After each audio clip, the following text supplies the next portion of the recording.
Good morning, everyone.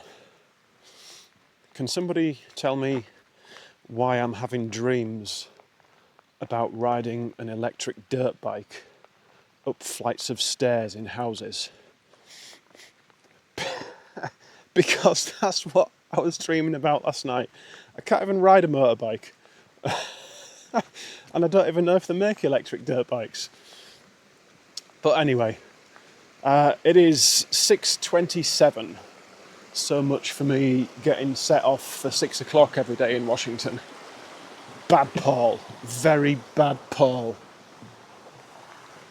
This section, compared to the last one, not only is it shorter, but from what I can see on the elevation chart, whereas the last section had a lot of really big climbs and descents on it, this section has got one big climb coming right up, but after that it seems to be a series of lots of little ups and downs. When I say little, I mean like 1,000 foot and less, but just loads of them peppered around everywhere.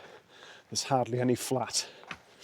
I did the bulk of the flat yesterday. That 12 miles or so was actually really easy walking, which is why I wanted to get that kind of out of the way yesterday.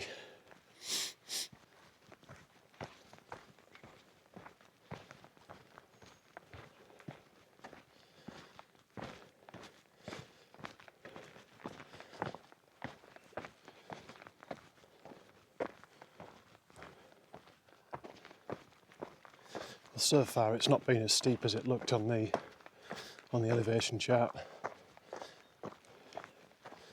It's kind of a nice gradient at the moment.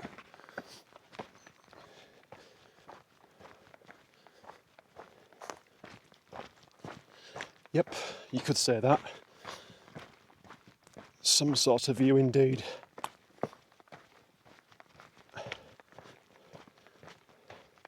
That's pretty epic. Wow.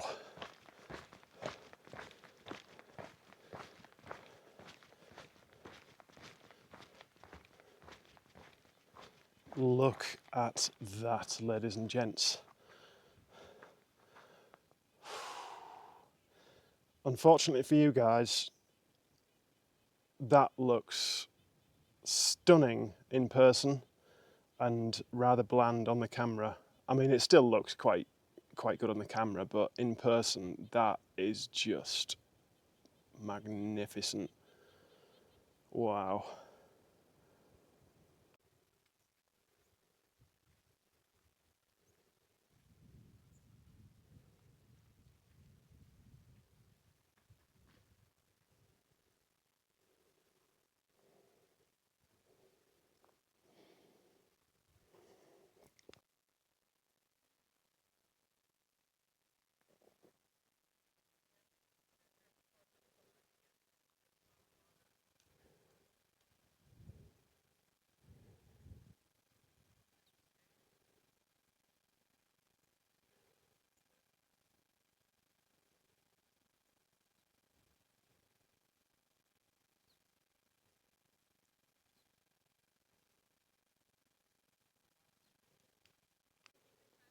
Well, this is mile 2323.6. It's Dewey Lake,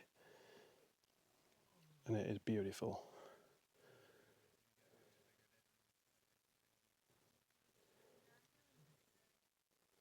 Just get the reflection of the mountain in there. The water's pretty clear as well. It's gorgeous. Absolutely beautiful. Right, now you may remember me talking on previous videos quite a ways back in the desert about when I felt like quitting this trail in 2019, and I was at a campsite and I just basically woke up in the morning and refused to go anywhere because I just felt so bad mentally. It wasn't like a physical thing, it was a mental thing. Well, I am 99.9% certain this is that campsite. Wow. Basically, this was the only site, I think it was over there, that was free of snow. We'd just been in snow for hours and days, basically. And there was one little patch down here that was free from snow. And we decided to stay down here. That is crazy. I had no idea it was Dewey Lake.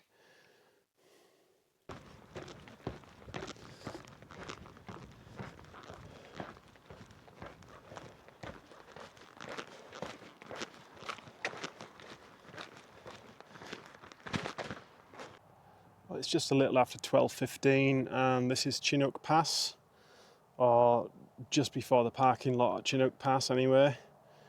It's a pretty long road down there. And then the direction that pickup's headed is into Mount Rainier National Park. Literally just behind these hills here, Mount Rainier is pretty much front and centre.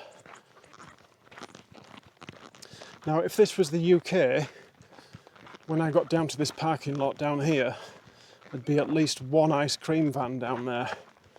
Maybe a hot dog van or something like that, but definitely an ice cream van. It wouldn't even matter if it was thundering and lightning, there'd be an ice cream van there, selling ice creams and lollipops.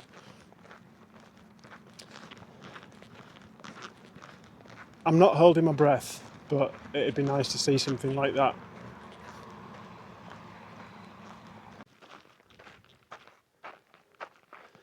Well, there's the parking lot. I was completely right, there was no ice cream van. I knew it.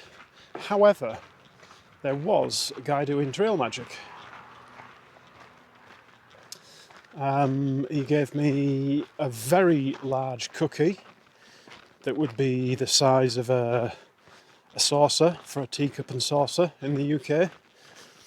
And he gave me a can of Coke that was ice cold. And he gave me one of his homegrown apples, which I've got in my pack, and I'm not even joking when I say that it's so big that I can actually tell that it's in there because it's so heavy. And I am really looking forward to eating that. It looks blooming marvellous. Well, this is my lunch spot, mile 2328.9. It's Sheep Lake. I guess that's just a generic name they give to certain lakes because I've seen about 10 of them in the last few days. Really nice setting though against these mountains, and you can kind of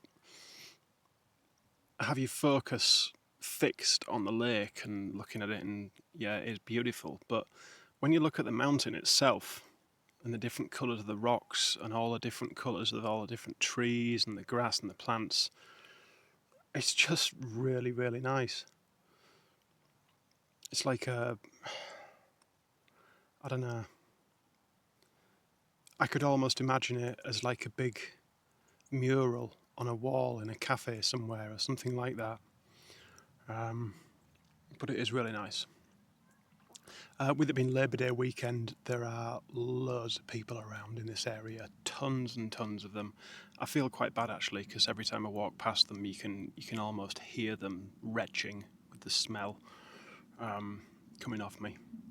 So sorry about that, everyone that's encountered me today. With a couple of days, and I might be semi-clean. Anyway, I'm going to enjoy the rest of my lunch. That's where I've just come from, climbed up from the lake in the bottom. You come through this like keyhole of rock and you've got all this awaiting you. Wowzers. You can kind of see where the trail goes as well, or some of the trail, snaking round. Wait for these two people to come up here, seeing as I was complaining about that earlier. And I'll be on my way. I don't know where I am mileage wise for the day, but I'm just going to keep pushing, probably walk till about 7:30 if I can, if that coincides with camp spots and things like that. I would imagine that would put me over a 30-mile day hiking until that time, so pretty nice though.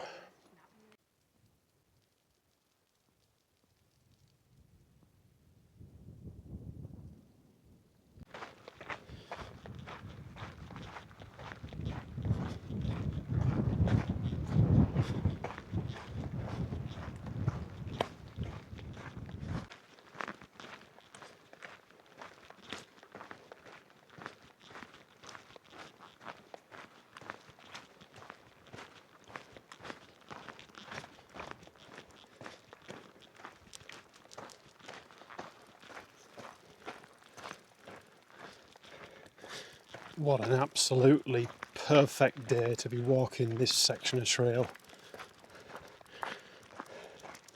These views are just ridiculous.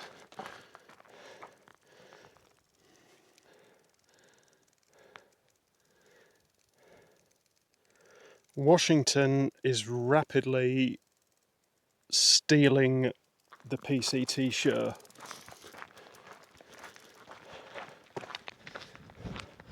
Welcome back. It's 3:45 and I'm at mile 2333.7, and look who's come back to say hello again. That's right, it's Mount Rainier. Wow, what an epic view.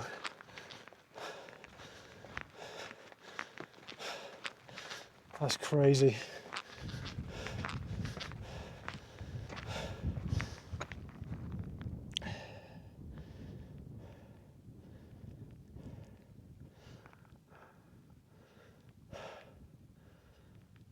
That thing is a beast.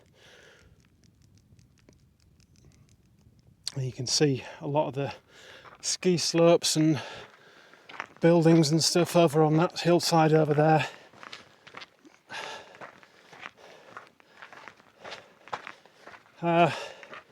This morning I said about the Mike Urick cabin where my waterproof socks were melted. That is now approximately 16 miles away. I still don't think I'm going to make it there with it being 3:45. I wouldn't want to, I'll be honest, I wouldn't want to sleep there anyway. I prefer to be in the tent than in a cabin like that. I'm sure there'll be a few other people heading there. I think there's a water source next to it as well, so it'll be a popular stop for some people. If I can get another 10 in, I shall be a happy bunny.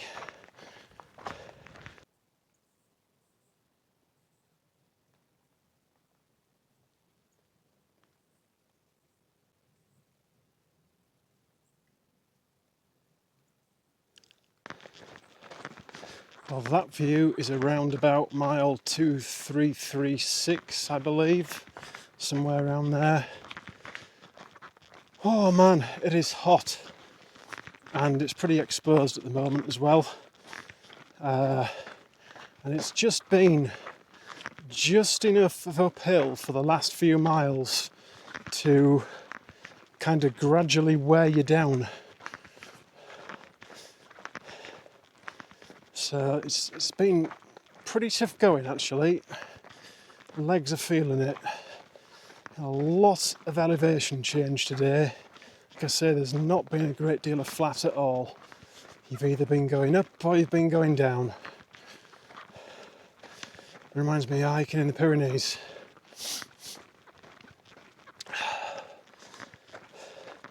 Could really do with finding a water source. I used to have a look and check and see where the next one is. Got about a litre on me, but they seem to be becoming few and far between again. That view is amazing.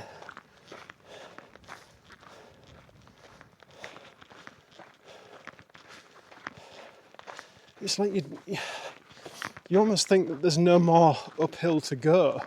You can't go any more uphill. And you kind of come around the corner and it's like, oh, there's some more of the mountain left.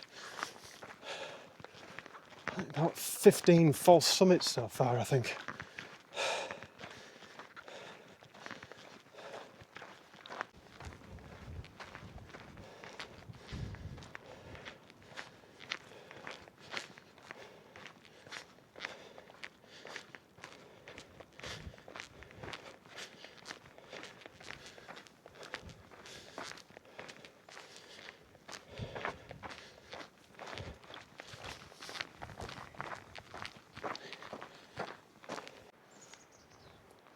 Recognised this as soon as I saw it. Mile 2340.2. That's where I slept in 2019. It was pretty bad weather when we went to sleep. When we woke up in the morning, it was pitch black and I couldn't figure out why until I opened the tent. And it turns out it had snowed overnight without us knowing. And the dome tent that I had, the Big Agnes copper spur, was completely encased in snow, which is why it was pitch black. It was just blocking all the light out.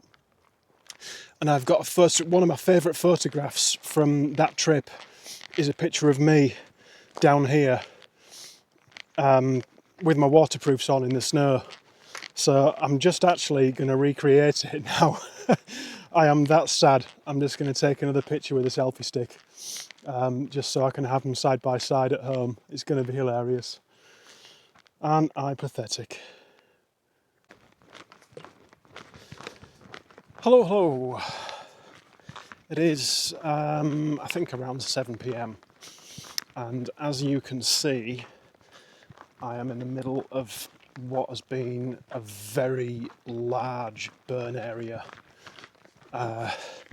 From the comments on the app, finishes in roughly somewhere between 2 and 3 miles. So I'm just going to keep walking until I'm out of it and then find somewhere to put my tent after that. I have got somewhere in mind that's roughly, it's like 3.4 miles, I think it is, something like that. But this burn scar is absolutely massive. There's a huge, huge valley to my right that you can't see now, but the entire thing is just burnt. The scale of it. I know that the whole thing wouldn't be on fire at once. I would certainly hope it wouldn't. Obviously the fire would move down the valley, but it's just huge. It must be, seeing something like that must be just so difficult to comprehend. I mean, it's bad enough just walking through these areas like this.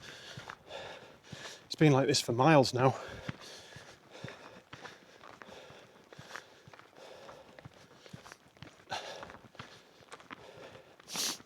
Anyway, I'm over 30 miles for the day. I passed that a little ways back.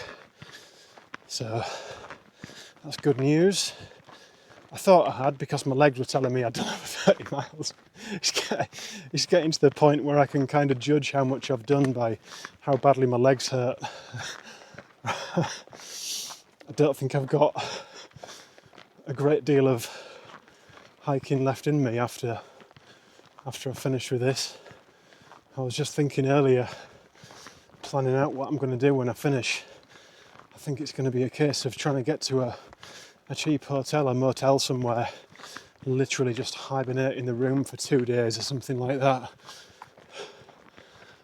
You can kind of see the burn now.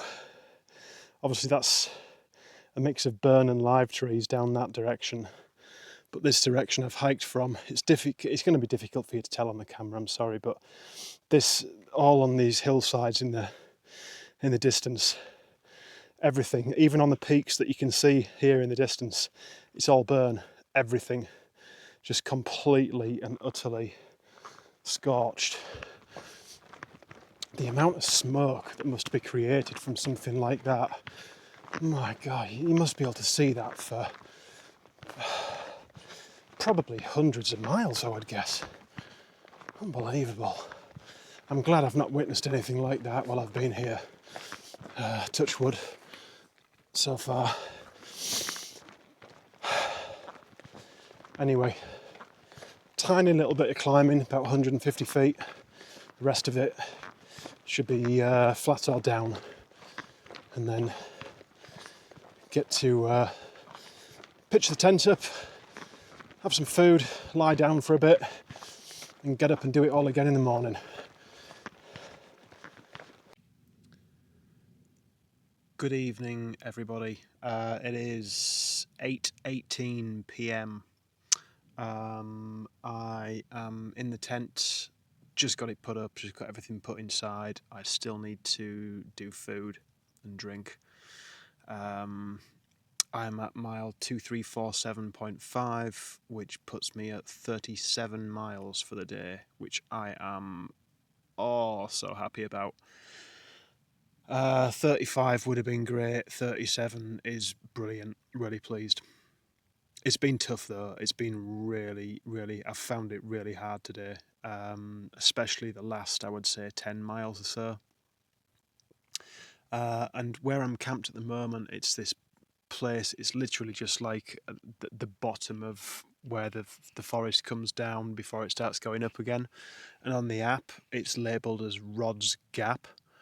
And there's literally like one tent spot here, just off the side of the trail. And when I got here, there was basically like a herd of elk, and they all just went sprinting and crashing off through the forest. It was like 20 bulldozers just flying through the forest. It was crazy.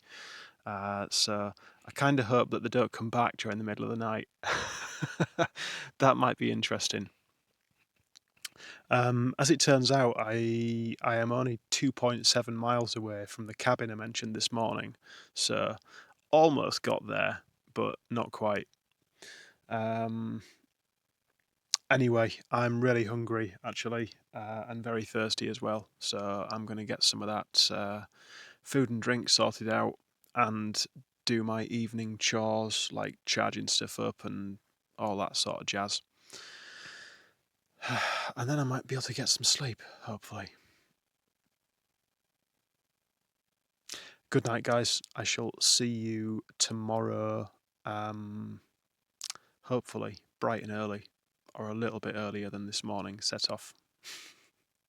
Take care of yourselves, guys. Happy trails. See you tomorrow.